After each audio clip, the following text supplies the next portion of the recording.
কথায় বলে অতি ভক্তি চোরের লক্ষণ। মহাভারতে শকুনি মামাকে দেখে সেই ভক্তি সম্পন্ন চোরের কথা বারবার করে মনে পড়ে যায়। কৌরব বংশকে ধ্বংস করার জন্য শকুনি মামা কি ভূমিকা নিয়েছিল তা তো আমরা মহাভারতে পড়েছি।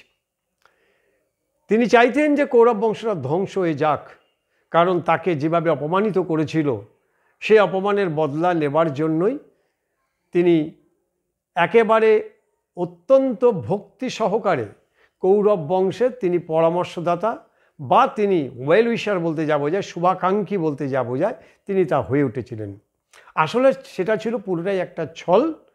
কৌরব বংশকে ধ্বংস করার জন্য এই শকুনি মামা সেদিনকে এই মহাভারতের যুদ্ধে তিনি অন্যতম একটা চরিত্র হয়ে উঠেছিলেন। তেমনি তৃণমূল কংগ্রেসের এই বর্তমান শাসক দলেও কেউ একজন এই শকুনি মামা ভূমিকায় আছে কি না সেটা নিয়ে এখন জোর চর্চা। বেশ কিছু তৃণমূল কংগ্রেসের নেতা, তাদের সহযোগী, বেশ কিছু সমর্থক, কর্মী, এদের মধ্যে কিন্তু এই শকুনি মামা সম্পর্কে বারবার করে একটা আতঙ্ক বা আশঙ্কা তৈরি হচ্ছে যে ভিতরে ভিতরে এই শকুনি মামা দলকে ভাঙছে না তো, চেষ্টা করছে না তো ভাঙার। কারণ শকুনি মামার সাম্প্রতিককালের যে ভূমিকা, সেই ভূমিকা নিয়ে বারবার করে প্রশ্নচিহ্ন উঠছে। আমরা বলছি না তিনি কে, কিন্তু অতিভক্তি চোরের লক্ষণ এটা আমরা বাদ দিই কী করে? সাম্প্রতিককালে তৃণমূল কংগ্রেসের, যদিও এখন তিনি কোন ভূমিকায় আছে আমরা জানি না, কিন্তু কুণাল ঘোষ তিনি এই তৃণমূল কংগ্রেসের শাসক দলের পক্ষ থেকে যেভাবে একের পর এক তিনি মুখ্যমন্ত্রীর ভাষায় কোট আনকোট একেবারে মুখ্যমন্ত্রীর ভাষায় যে ফোঁস করছেন, তাতে দলের মধ্যেই ক্রমশ ক্ষোভ বাড়ছে, অসন্তোষ বাড়ছে। কাউকেই তিনি ছেড়ে কথা বলছেন না। দলের মুখ্যমন্ত্রী ঘনিষ্ঠ তৃণমূলের আপনজন যে অভিনেত্রী এবং যারা অভিনেতা রয়েছেন তাদের তো বটেই, এবং তৃণমূল কংগ্রেসের যারা শুভাকাঙ্ক্ষী রয়েছে, যে সমস্ত বুদ্ধিজীবী, সাহিত্যিক, গায়ক, তাদেরকেও তিনি ছেড়ে কথা বলছেন না। এবং সবশেষে এই মুহূর্তে পশ্চিমবাংলা তো বটেই, সারা ভারতবর্ষ ছাড়িয়ে সারা পৃথিবীর আন্তর্জাতিক ক্ষেত্রের সেরা দুই হার্ট থ্রব অরিজিৎ সিং এবং শ্রেয়া ঘোষালের বিরুদ্ধেও তিনি মুখ খুলেছেন, যা নিয়ে তীব্র আক্রমণ করেছেন কুণাল ঘোষকে, বলা ভালো তৃণমূল কংগ্রেসকে। এবং পরিস্থিতি এমন জায়গায় চলে গেছে যে 14ই সেপ্টেম্বর শ্রেয়া ঘোষাল কলকাতায় তার যে কনসার্ট ছিল সেই কনসার্টকে তিনি বাতিল করেছেন।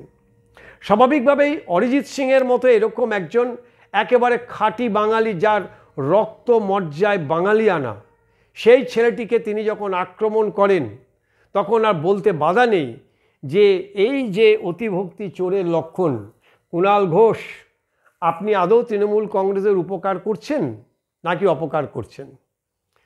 কার ইশারায় আপনি চলছেন, কে আপনাকে নাচাচ্ছে, এটা তৃণমূল কংগ্রেসের ভেতরে যেমন জোর চর্চা এবং অনেকেই জানে, তেমনি যারা একটু খোঁজ খবর রাখে শাসক দলের অন্দরে, রাজনৈতিকভাবে যারা একটু খোঁজ খবর রাখে, তারাও বুঝতে পারছে যে কে আপনাকে নাচাচ্ছে, কেন আপনি এত হঠাৎ অতি সক্রিয় হয়ে পড়লেন, রাজ্য পুলিশের মতো অতি সক্রিয় হয়ে পড়লেন। সময় যত গড়াবে তত এটা আরও পরিষ্কার হবে। কিন্তু একটা কান খুলে শুনে রাখুন কুণাল বাবু, এই আরজিকর ইস্যুতে আন্দোলন বা প্রতিবাদের ঝড় ঢেউ যে জায়গায় পৌঁছে গেছে, একে আপনারা যত বাধা দেওয়ার চেষ্টা করবেন, এই আন্দোলন, এই ঝড় আরও প্রবল থেকে প্রবলতর হয়ে উঠবে, আপনারা ঠেকাতে পারবেন না। বুদ্ধিমানের কাজ, এই সমাজ যেভাবে ক্ষিপ্ত হয়ে উঠেছে, তারা তাকিয়ে আছে 5ই সেপ্টেম্বরের দিকে। সুপ্রিম কোর্টে রিপোর্ট জমা দেবে সিবিআই এবং সেখান থেকে একটা রায় বেরোবে। আপনারা বরঞ্চ বুদ্ধিমানের মতো রায়ের অপেক্ষায় থাকুন। আর বাকি থাকলো যেটা, এই ঘটনার দলের মধ্যে থেকে প্রতিবাদ উঠবে। আপনার মতো কেউ এত মাথা মোটা নেই যে সমাজের সমস্ত শ্রেণী থেকে, যেখান থেকে এই আন্দোলন, এই প্রতিবাদের ঝড় উঠেছে, সেখানটায় তৃণমূলের পক্ষ বা শাসক দলের পক্ষে দাঁড়িয়ে এই সমাজের যে ঝড়, যে আন্দোলন, তার প্রতিবাদ করে সোকল, আবার বলছি, মুখ্যমন্ত্রীর ভাষায় ফোঁস করতে গিয়ে তিনি কারোর চোখে, কেউ এত বোকা নেই যে সমাজের চোখে তিনি একটা খারাপ দৃষ্টান্ত হয়ে থাকবেন, তার বিরুদ্ধে তিনি চলে যাবেন। কারণ মানুষ শেষ কথা বলে, আপনারাই তো বলেন যে মানুষ শেষ কথা বলে। মানুষ যেখানে গর্জে উঠছে, মানুষ যখন পথে নেমেছে, তখন মানুষের সেই রায় শোনার জন্যই আপনারা অপেক্ষা করুন। অপেক্ষা করুন না সিবিআই রিপোর্টের ওপরে, তারা তো দীর্ঘদিন ধরে তদন্ত করছে। 5ই সেপ্টেম্বর তার রিপোর্ট জমা দেবে এবং সে রায় বেরোবে, তার জন্য অপেক্ষা করুন। তারপরে কোন দিকে খেলা গড়ায় আপনারা দেখুন। তার আগে এই ধরনের উল্টো পাল্টা কথা বলে, যা নয় তাই কথা বলে তৃণমূল কংগ্রেসকে কেন মানুষের চোখে আরও বেশি ভিলেন তৈরি করছেন, কেন খেপিয়ে তুলছেন তৃণমূল কংগ্রেসের বিরুদ্ধে মানুষকে, এই কৈফিয়ত কিন্তু একদিন আপনাকে দিতে হবে কুণাল ঘোষ। আপনি ছাড় পাবেন না।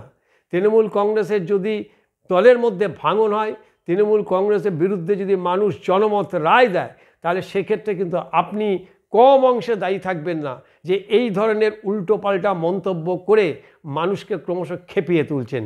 এর পরিণাম কিন্তু খুব একটা ভালো হবে না, সেটা সময় বলবে।